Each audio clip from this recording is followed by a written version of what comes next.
इकडे विधान परिषद निवडणुकीत झालेल्या क्रॉस वोटिंगमुळे निर्माण झालेला नाराजीचा सूर आता दिल्लीपर्यंत पोहोचलाय। काँग्रेस प्रदेशाध्यक्ष नाना पटोले दिल्लीत पोहोचले आहेत। काँग्रेस हायकमांडने काँग्रेसचे महाराष्ट्र प्रभारी रमेश चेन्नितला यांच्याकडून अहवाल मागवलाय। त्यामुळे विधान परिषदेत क्रॉस वोटिंग करणाऱ्या आमदारांवर कडक कारवाई व्हायची शक्यता आहे। ते मोठे नेते त्यांच्या मी बदल नाही, माझं त्यांनी जे झालं ते 2 दिवसापूर्वी दिलं, आज काही मी देऊ शकत नाही।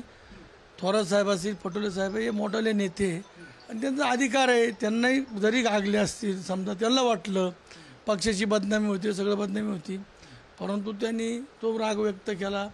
मला होतं काय मी ते बोललो, स्पष्ट बोललेलो आहे। नाही, काँग्रेसच्या अंतर्गत बाबी ज्या आहेत त्यामध्ये आम्ही काय भाष्य करणं योग्य ठरणार नाही आणि काँग्रेसचं वरिष्ठ नेतृत्व सक्षम आहे।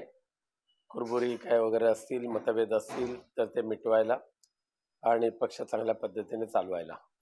विधान परिषद निवडणुकीमध्ये ज्या आमदारांनी क्रॉस वोटिंग केलंय त्याचा प्रस्ताव प्रदेशाध्यक्षांनी हायकमांडकडे पाठवलाय। 19 तारखेला मुंबईमध्ये काँग्रेसच्या महाराष्ट्रातील शीर्षस्थ नेत्यांची बैठक आहे आणि मला वाटतं की त्या दिवशी यावर नक्की निर्णय होईल आणि ज्यांनी पक्षाशी गद्दारी केली त्या लोकांच्यावर कारवाई होणार, हे आता कोणीही थांबवू शकणार नाही असा आम्हाला विश्वास आहे।